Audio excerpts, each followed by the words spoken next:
అపోస్తుల కార్యం 20వ అధ్యాయాన్ని మనం ధ్యానించి ముగించాము. అపోస్తులైన పౌలు వారు ఇక ఆ స్థలం నుండి తన సువార్త పర్యటన నిమిత్తం తిరిగి యెరూషలేముకు ఆయన ప్రయాణమై వస్తున్న పరంపరలో కైసరయ అనే ప్రాంతంలో ఓ భక్తి కలిగిన కుటుంబాన్ని అపోస్తులైన పౌలు వారు దర్శించారు. ఆ భక్తి కలిగిన కుటుంబం మనకు నేర్పే చక్కటి ఆధ్యాత్మిక పాఠం. ఆల్రెడీ మీరు టైటిల్ చూసి ఉంటారు కదా.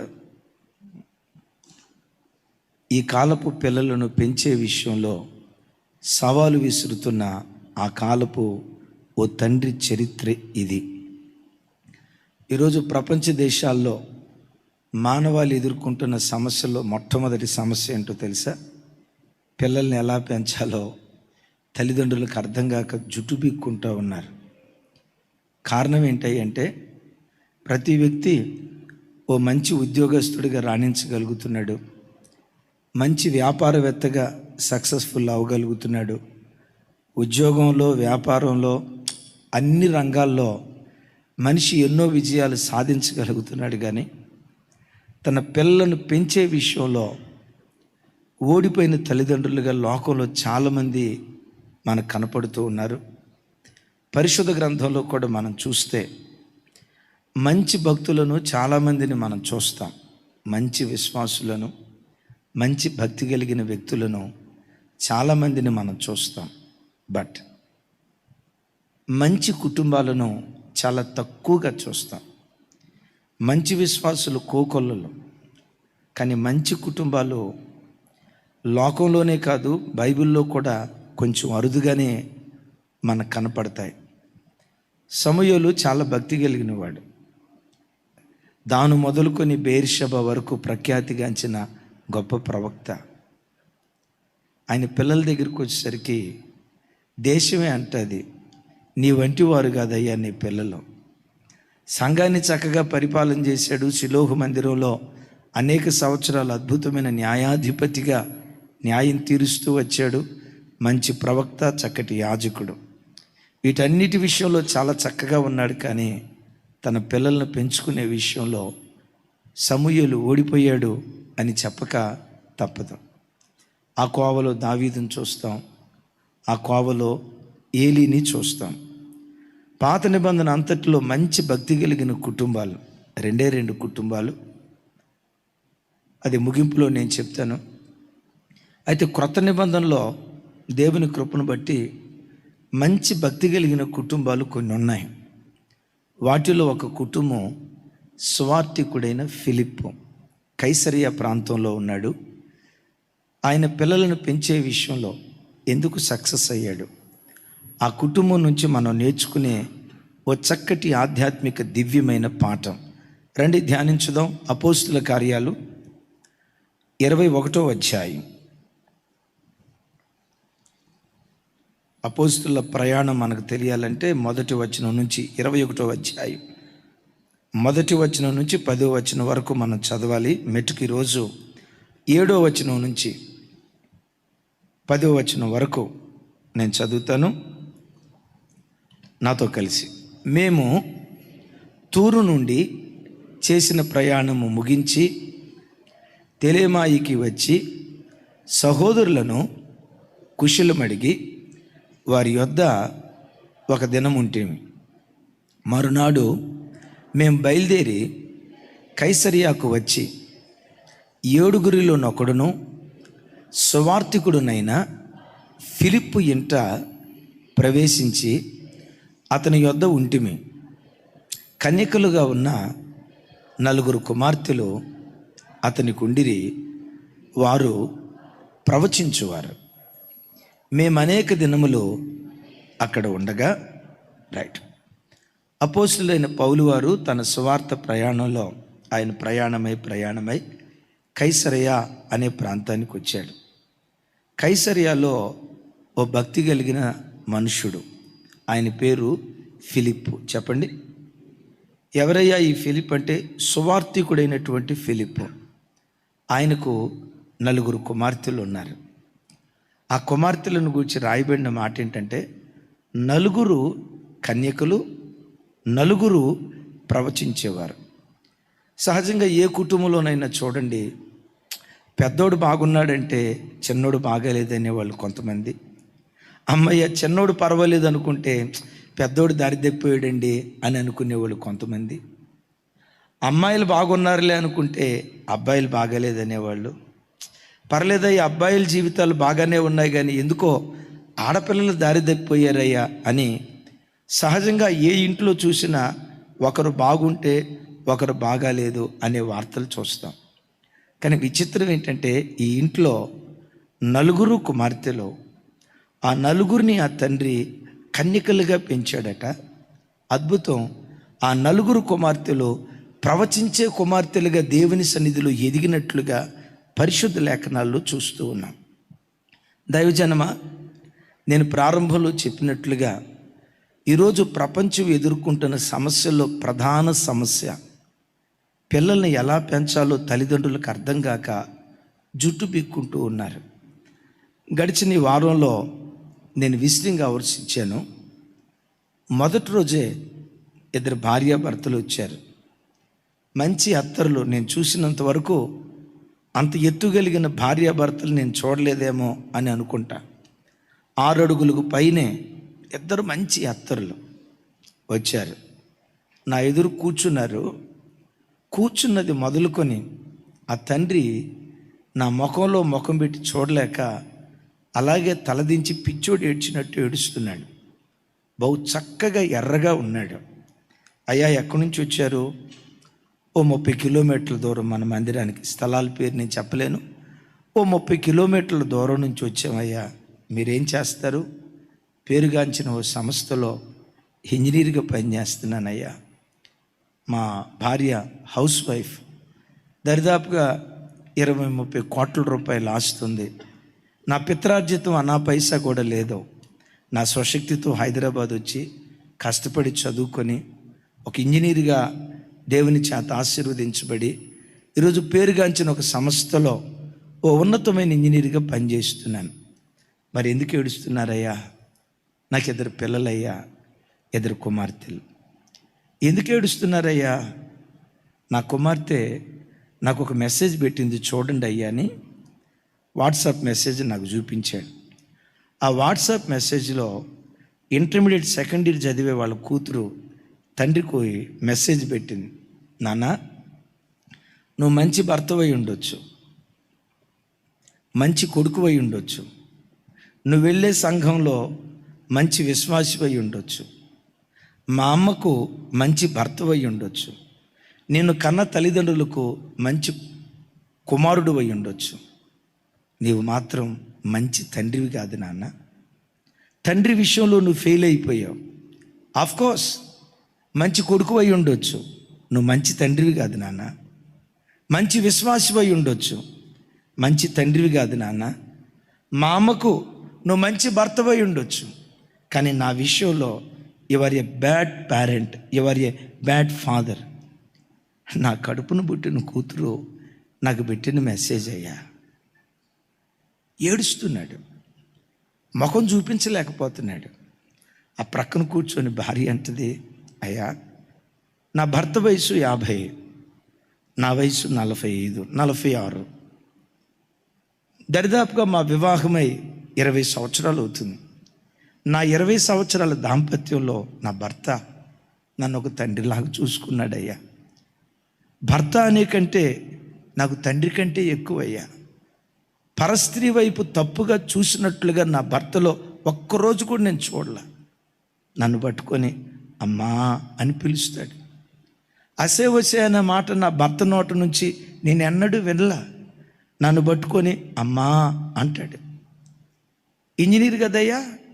ఇంటికి వచ్చిన తర్వాత ఒక సాధారణమైన వ్యక్తిలాగా నాతో పాటు కిచెన్లోకి వచ్చి అంటులే గడుగుతాడా, బట్టలే ఆరబెడతాడా, వంటే వండుతాడా. ఇలాంటి భర్తను భూమి మీద నేను ఎక్కడా చూడలేదయ్యా. ఇలాంటి భర్తను పట్టుకొని నా కడుపును పుట్టిన కూతురు, నువ్వు మంచి భర్తవేమో, మంచి తండ్రివి కాదు. Your not a good father, నువ్వు మంచి తండ్రివి కాదని పదే పదే నా కూతురు మెసేజ్ పెడతా ఉంటే అసలు ఇది పుట్టాలని నేను ఎందుకు ప్రార్థన చేసి నేను ఇప్పుడు ఏడుస్తున్నానయ్యా. మాకు వివాహమే 4 సంవత్సరాల వరకు పిల్లలు లేరు. పిల్లలు లేని స్థితిలో ఎంత ఏడ్చానో అంత ఏడ్చాను. వివాహమైన 5 సంవత్సరాల తర్వాత 2 కూతుర్లు పుట్టారయ్యా. ఇప్పుడు మెసేజ్ పంపించింది పెద్ద కూతురయ్యా. నేను అడిగాను, ఎందుకమ్మా భర్తను పట్టుకొని అంత మాట అంటుంది?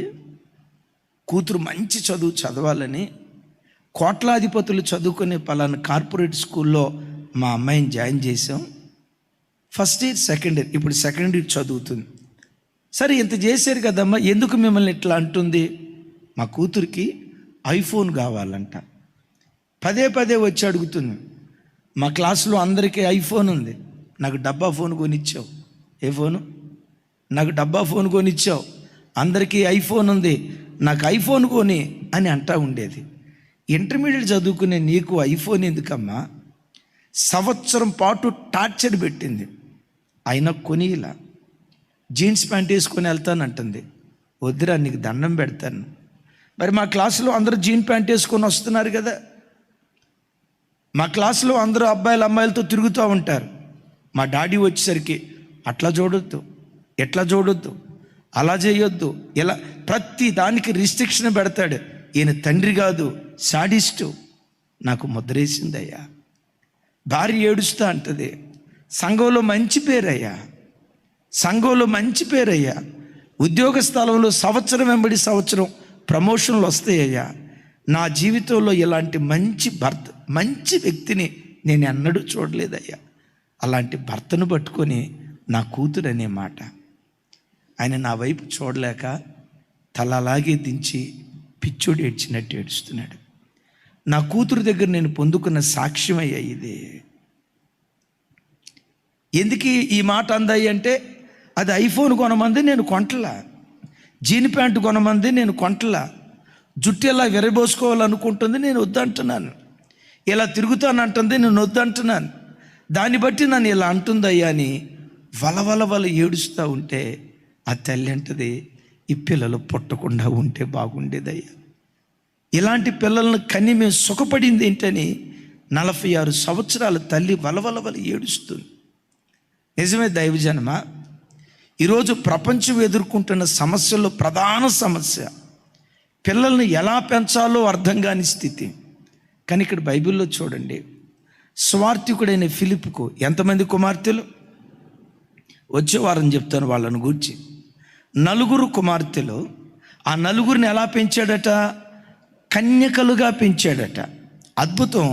వారందరూ ప్రవచించువారు.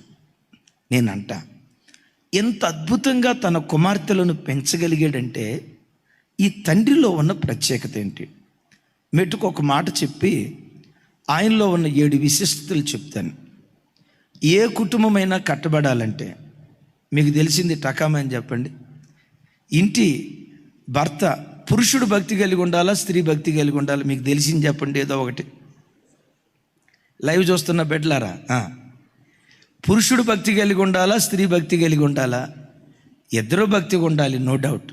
కానీ స్త్రీ కంటే ఏ ఇంట్లో పురుషుడు భక్తి కలిగిన వాడిగా బ్రతుకుతాడో, ఏ ఇంట్లో పురుషుడు మాదిరికరమైన ప్రవర్తనతో బ్రతుకుతాడో, ఏ ఇంట్లో పురుషుడు భార్య కానీ పిల్లలకు కానీ రోల్ మోడల్గా ఉంటాడో, ఆ ఇల్లు కట్టబడే విధానమే ప్రత్యేకంగా ఉంటుంది. సహజంగా అందరనే మాట ఏంటో తెలుసా వసంతన్న? అందరూ ఏమంటారంటే, ఆడోళ్ళు భక్తి కలిగి ఉంటే కుటుంబాలు కట్టబడతాయండి, ఆడోళ్ళు భక్తి కలిగి ఉండాలి. మరి నువ్వు పూల రంగుల్లాగా తిరుగుతావా? మరి నువ్వు నా జీవితం నా ఇష్టం అన్నట్టు జీవిస్తావా? లేదు. స్త్రీకి సహజ సిద్ధంగా ఎంతో కొంత దైవభక్తి ఉంటుంది. అయితే ఒక ఇంటిలో స్త్రీ భక్తిగా బ్రతికిన దానికంటే కిషోర్, ఏ ఇంట్లో పురుషుడు భక్తిగా బ్రతుకుతాడో ఆ ఇల్లు కట్టబడే విధానమే ప్రత్యేకంగా ఉంటుంది. టకామని సమాధానం చెప్పండి. అబ్రహాము, శారా, వాళ్ళిద్దరిలో మంచి భక్తి కలిగిన వాళ్ళు ఎవరు? అంటే శారమ్మ భక్తి కలిగింది కాదా అని అంటానికి వీల్లేదు. కానీ శారమ్మ తల్లి కంటే అబ్రహామయ్య భక్తిలో అందనంత ఎత్తులో ఉన్నాడు. ఎస్. ఇస్సాకు, రెబెక్కా వాళ్ళిద్దరిలో మంచి భక్తి కలిగిన వాళ్ళు ఎవరు? ఎస్. యాకోబు లేయా, యాకోబు రాహేలు, వాళ్ళలో మంచి భక్తి కలిగిన వాళ్ళు ఎవరు?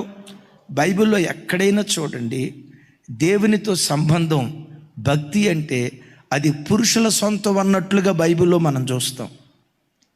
దావీదు కుటుంబం ఉంది కదా, దావీదు కుటుంబంలో దావీదు భార్యలు భక్తి కలిగిన వాళ్ళని రాసిందా, దావీదు భక్తి కలిగిన వాడని రాసిందా? అలాగని స్త్రీలకు భక్తి వద్దని కాదు, స్త్రీ భక్తి కలిగిందిగా ఉండాలి. ఎట్ దట్ సేమ్ టైం ఆ ఇంటి యజమానుడు భర్త తన భార్య కంటే భక్తిలో ఒక అంతస్తు ఎత్తులో ఉంటే ఆ ఇల్లు కట్టబడే విధానమే ప్రత్యేకంగా ఉంటుంది. అందుకనే యవన బిడ్డలారా, లైవ్ చూస్తున్న పురుషులారా, ఇంటి యజమానులారా, మీరు ప్రభు కొరకు ఖచ్చితంగా నిలవబడితే, మీరు ప్రభు కొరకు ఖచ్చితంగా బ్రతికితే, వాక్యాన్ని ముందు పెట్టుకొని వాక్యపు జాడల్లో మీరు నడిస్తే, ఇప్పుడు రైలు బండి ఉంది, రైలు ఇంజిన్ పట్టాల మీద ఉందనుకోండి, దాన్ని ఆనుకొని ఉన్న పెట్టెలన్నీ పట్టాల మీద వెళ్ళిపోతాయి. ఇంటి యజమానుడు పురుషుడు భర్త కుటుంబానికి రైలు ఇంజిన్ లాంటివాడు. భర్త ఒకడు పట్టాల మీద ఉంటే భార్య కానీ పిల్లలు కానీ చక్కగా దేవుని కృపలో సాగిపోవటానికి దేవుడు సహాయం చేయునుగాక. సరే, బైబిల్ అంతట్లో వెతికితే ఫిలిప్ భార్య పేరు మనకు కనపడదు. ఇప్పుడు నువ్వు బైబిల్ చూసినా నీకేం కనపడదు తమ్ముడా, రోజుల తరబడి చూసి నాకే కనపడలా. ఫిలిప్ పేరు రాసి ఉంటుంది కానీ ఫిలిప్ భార్య పేరు రాయలా. అలాగే నా తల్లి చెడ్డదనేం కాదు. ఫిలిప్ జీవితాన్ని గురించి బైబిల్లో ఎన్నో విషయాలు ఉన్నాయి. ఆయనలో నుంచి 7 దివ్యమైన పాఠాలు. నంబర్ 1, సంఘంలో మంచి సాక్ష్యము పొందినవాడు. చూడండి ఆ మాట, అపోస్తల కార్యం 6వ అధ్యాయం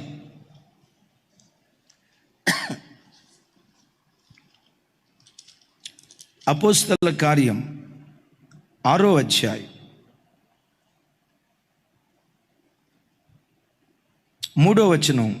ఎవరైనా చదవండి, నేను చదువుతాను. 3వ వచనం నుంచి 5వ వచనం వరకు నాతో కలిసి చెప్పండి. కాబట్టి సహోదరులారా, ఆత్మతోనూ జ్ఞానముతోనూ నిండుకొని మంచి పేరు పొందిన 7 మనుషులను మీలో ఏర్పరచుకొనుడి. మేము వారిని ఈ పనికి నియమింతుము. అయితే మేము ప్రార్థన యందును వాక్య పరిచర్య యందును ఎడతెగక యుందుమని చెప్పిరి. ఈ మాట జనసమూహం అంతటికి ఇష్టమైనందున వారు విశ్వాసముతోనూ పరిశుద్ధాత్మతోనూ నిండుకొనిన వాడైన స్తిఫెనును, ఫిలిప్పు, ప్రొక్రోరు, నేనానోరు, తీమోను విన్నారు కదా. సంఘంలో ఒక సమస్య వచ్చింది. విధవరాండ్రను చిన్న చూపు చూశారని ఈ భోజనాల పంపకం కాడ చిన్న సమస్య వచ్చింది. అప్పుడు అపోస్తుల దగ్గరకు వచ్చి చెప్తే, ఈ భోజనాలు వడ్డించే కార్యక్రమం, ఈ పంచాయతీలు తీర్చే కార్యక్రమం మాది కాదు. వాక్య పరిచర్య యందు ప్రార్థన యందు మేము ఎడతెగకుండా ఉంటాం. అయితే ఈ కార్యం నిమిత్తం 7 వ్యక్తులు మేము నియమిస్తాం. అంటే 7 వ్యక్తులు అంటే ఇక్కడ సీనియారిటీ చూడం. ఇదిగో ఈ అబ్బాయి అందరికంటే, ఒరే నాయన తబలా, ఈ అబ్బాయి అందరికంటే చర్చికి ముందు వచ్చినోడు, అందుకని ఈ అబ్బాయి నియమిస్తాం. ఈ అబ్బాయి సాఫ్ట్వేర్ ఇంజనీరు, అందుకని ఈ అబ్బాయి నియమిస్తాం. అబ్బాబ్బా, ఈ అబ్బాయి భలే చక్కగా ఉన్నాడు, ఎర్రగా ఉన్నాడు, ఎత్తు కూడా 6 అడుగులు దాటి ఉన్నాడు, భలే చక్కగా ఉన్నాడు, అందుకని ఈ అబ్బాయి నియమిద్దాం. ఇదిగో వీళ్ళు ఉన్నారు చూసారా, ₹1 కోటి ఖరీదైన కారులో వస్తారు చర్చికి, కాబట్టి వీళ్ళ నియమిద్దాం. అరే వీళ్ళు మన తూగోవాళ్ళేనంట, అదుగుదుగో వాళ్ళు మన పాగోవాళ్ళేనంట, వీళ్ళు మన కొలపేళ్ళేనంట, అందుకని వీళ్ళ నియమిద్దాం అని వీటిని బట్టి నియమించలేదు. 7 నియమించారు. ఎవరు నియమించారో తెలుసా? ఆదిమ సంఘం యెరూషలేము అంతటిలో మంచి సాక్ష్యాన్ని పొందిన 7 ఎన్నుకొని ఆ 7 సంఘ పెద్దలుగా నియమించారు. వారిలో మొదట ఆయన పేరు స్టెఫెను. ఎవరు స్టెఫెను చెప్పాలి? మొట్టమొదటి హతసాక్షి. 7వ అధ్యాయంలో హతసాక్షి అయ్యాడు కదా, మొట్టమొదటి హతసాక్షి స్టెఫెను పేరు తర్వాత వెరీ నెక్స్ట్ పేరు ఎవరి పేరు రాయబడి ఉంది? అందరు నోరు తెచ్చి చెప్పాలి. ఎవరి పేరు రాయబడి ఉంది? ఫిలిప్పు పేరు రాయబడి ఉంది. అంటే ఆ మంచి సాక్ష్యం పొందిన వారిలో ఈ సంఘం అంతట్లో మంచివాళ్ళు ఎవరు అని ఆ లిస్ట్ తీసేటప్పుడు ఫస్ట్ పేరు స్టెఫెన్ పేరు వస్తే, రెండవ పేరు చెప్పాలి రెండవ పేరు ఫిలిప్పు పేరు వచ్చింది. యెరూషలేము అనే ఆదిమ సంఘంలో, ఇంకోసారి చెప్పేదా, అపోస్తులైన పేతురు వారు సువార్త వల విసిరినప్పుడు ఒకేసారి 3,000 మంది రక్షించబడ్డారు. ఇంకోసారి వల విసిరినప్పుడు 5,000 మంది రక్షించబడ్డారు. ఇప్పుడు నాకు సమాధానం చెప్పండి, ఆదిమ సంఘం యొక్క సంఘ సభ్యుల సంఖ్య ఎంత? అరే చెప్పే కదమ్మా, 3, 5 ఎంత? 8,000. 8,000 మంది పురుషులు, స్త్రీలు చాలామంది ఉన్నారు. అంటే పురుషులే 8,000 మంది ఉన్నారు. ఇప్పుడు చెప్పండి, చిన్న సంఘమా పెద్ద సంఘమా? అరే పెద్దగా చెప్పాలి. అంటే నేను అనుకుంటాను ఒక 20,000 మంది ఉన్నారు అనుకోండి. 20,000 మంది సంఘంలో టాప్ 7 తీస్తే ఆ టాప్ 7లో సెకండ్ ప్లేస్ ఎవరిది? చెప్పండి. ఏమండి, ఇద్దరిలో రెండో వాడు అంటే అదేం గొప్పతనం ఏం కాదు. అప్పట్లో విజిటింగ్కి వెళ్ళే రోజుల్లో ఒక ఇంటికి వెళ్ళాం. వాళ్ళ తల్లి చెప్తుంది, మా అమ్మాయి క్లాస్ సెకండ్ అన్నా, మా అమ్మాయి క్లాస్ సెకండ్ అన్నని తెగ మురిసిపోతుంది. ఆ అమ్మాయిని చిన్న లెక్క అడిగితే చెప్పలా. నేను ఆ పాపను పిలిచి అడిగా, అమ్మ మీ క్లాసులో ఎంతమంది ఉంటారా అన్నా. ఏమందో తెలుసా, మా క్లాసులో 2 ఉంటామన్నా. విన్నారా? మా క్లాసులో 2 ఉంటామన్నా. 2 ఉన్న క్లాసులో సెకండ్, ఏం గొప్పే ఉంది. దానికేం ఎగ్జామ్ రాయాల్సిన అవసరంలా, రాయకపోయినా క్లాస్ సెకండే. నేనంట 20,000 మంది ఉన్న సంఘంలో, నా వైపు చూసి చెప్పాలి, 20,000 మంది ఉన్న సంఘంలో సెకండ్ ర్యాంకులో ఉన్నాడంటే ఎంత మంచి పేరు పొందుకున్నవాడు అయి ఉండాలో కదా. అమలారా అయ్యలారా, మీరే సంఘాలకు వెళ్తున్నారో నాకు తెలియదు, మంచి సంఘాలు ఎన్నుకోండి. ఆ సంఘంలో మంచి పేరు సంపాదించు. ఎందుకో చెప్పమంటారా? సంఘము ప్రజలను సంస్కరించేటువంటి స్థలం. స్కూల్ చదువు నేర్పుతుంది, మనిషికి సంస్కారం నేర్పే ఏకైక స్థలం ఈ భూమి మీద ఏదైనా ఉన్నదంటే జీవము కలిగిన దేవుని సంఘం మాత్రమే. ఎలా బ్రతకాలో సంఘం నీకు నేర్పుతుంది. మంచి వ్యక్తిగా ఎలా బ్రతకాలి, మంచి తండ్రిగా ఎలా బ్రతకాలి, మంచి విశ్వాసిగా ఎలా బ్రతకాలి, పరలోక రాజ్యం కొరకు ఎలా ఆయత్తపడాలి, నీ చెడుతనాన్ని జ్ఞాపకం చేసుకుంటూ నిన్ను సంస్కరించే ఏకైక స్థలం జీవం కలిగిన దేవుని మందిరం. ఆ జీవం కలిగిన దేవుని మందిరంలో ప్రతి విశ్వాసి మంచి సాక్ష్యం, సంఘంలో మంచి సాక్ష్యం ఒక వ్యక్తి పొందుకున్నాడంటే ఇక ప్రపంచంలో వాడు ఎక్కడికి వెళ్ళినా మంచి సాక్ష్యం పొందుకున్నట్టే లెక్క. రైట్? క్రొత్త నిబంధనలో ఒక యవనస్తుడు ఉన్నాడు. తెలిసిన వాళ్ళు చెప్పండి. గడిచిన దినాల్లో చెప్పాను. ఆయన 3 సంఘాలలో నుంచి యవనస్తులు లిస్టు తీస్తే ఆ 3 సంఘాలలో ఉన్న యవనస్తులందరిలో మంచి పేరు పొందినవాడట. అదిగో మా అమ్మ చెప్తుంది, అమ్మా నీకు దండం అమ్మా, థ్యాంక్ యూ. ఎవరమ్మా? తిమోతి, ఈకొనియా, లవదోకియా, లుస్త్రా, ఈ 3 ప్రాంతాలలో మంచి సాక్ష్యం, ఈ 3 సంఘాలలో మంచి సాక్ష్యం పొందిన వాడు ఎవరయ్య అంటే తిమోతి. నేనంట మనం బ్రతుకుతున్న చోట మంచి సాక్ష్యం పొందగలిగితే, ఆస్తిపాస్తులను బట్టి కాదు ఈ సాక్ష్యం, వ్యక్తిత్వాన్ని బట్టి మనం మంచి సాక్ష్యం పొందుకుంటే, ఆ సాక్ష్యపు పునాదులు మనం కలిగి బ్రతికితే, సాక్ష్యం కలిగిన నిన్ను నీ పిల్లలు చూసి భయపడుతూ దేవుని సన్నిధిలో బ్రతకటానికి దేవుడు కృప చూపిస్తాడు. నువ్వు వెళ్ళే సంఘంలో నీకు మంచి సాక్ష్యం లేకపోతే, ఆయన ఒకటి చిల్లరోడండే, ఏమొట్టి గయ్యాలదండే, చర్చిలో ఎవరితో మంచిగా ఉండదండే, ఈ జుట్టుకు ఆ జుట్టు ముడేసి మధ్యలో పచ్చిగడ్డేసి పెట్రోలు పోసి అగ్గిపుల్ల వెలిగించి తగలబడతా ఉంటే భలే తమాషా చూస్తుందండి. ఇట్లాంటి సాక్ష్యం నీకు చర్చిలో ఉందనుకో, ఆ సాక్ష్యపు ప్రభావం నీ పిల్లల హృదయాల్లో పడుతుంది. వెళ్ళే సంఘంలో మంచి సాక్ష్యం పొందినటువంటి వాడు ఫిలిప్. రెండవది, ఇతని గురించి ఒక అద్భుతమైన మాట. సువార్తికుడైన ఫిలిప్పు. చూడండి ఒకసారి ఆ మాట. అపోస్తుల కార్యం 8వ అధ్యాయం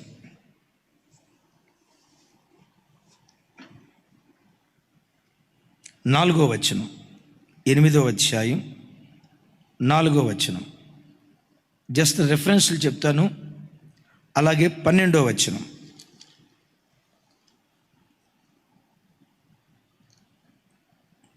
రైట్, అగైన్ లాస్ట్ వర్స్. 21వ అధ్యాయం 8వ వచనం. 21:8 చిన్న.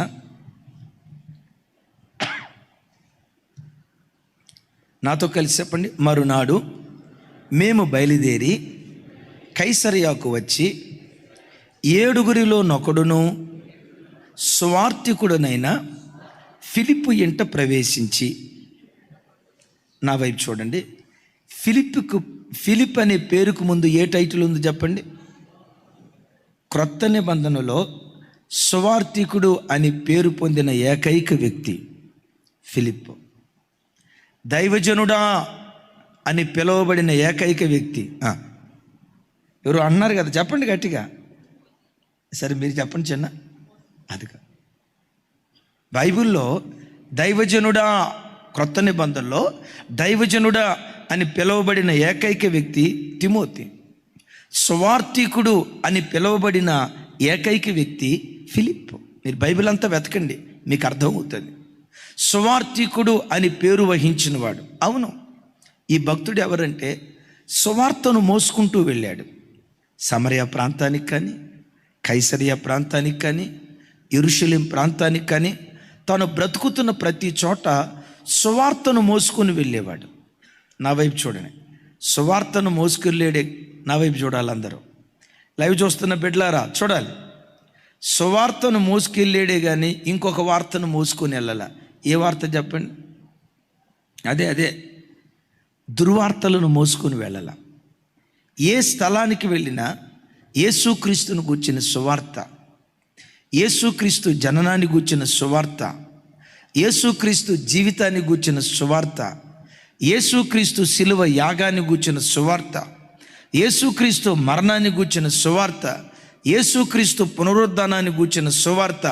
ఎక్కడికి వెళ్ళినా ఈ సువార్తను మోసుకొని వెళ్ళాడే కానీ దుర్వార్తలు మోసుకొని వెళ్ళాల. పల్లెటూళ్ళలో కొంతమంది పేర్లు ఉంటాయి. సువార్తమ్మ పేరు అద్భుతం. ఆ అక్క మోసుకెళ్ళేది అంతా ఏదో అన్నారు మీరే. ఏ వార్తలమ్మా? పేరు సువార్తే, మోసుకెళ్ళేది అంతా దుర్వార్తలే. లేని వార్తలు మోసుకొని వెళ్తారు. అమలారా ఐలారా, మీరే సంఘాలకు వెళ్తున్నారో నాకు తెలీదు. లైవ్ చూస్తున్న మీతో ప్రత్యేకంగా మాట్లాడుతున్నాను. మంచి సంఘాన్ని ఎన్నుకోండి.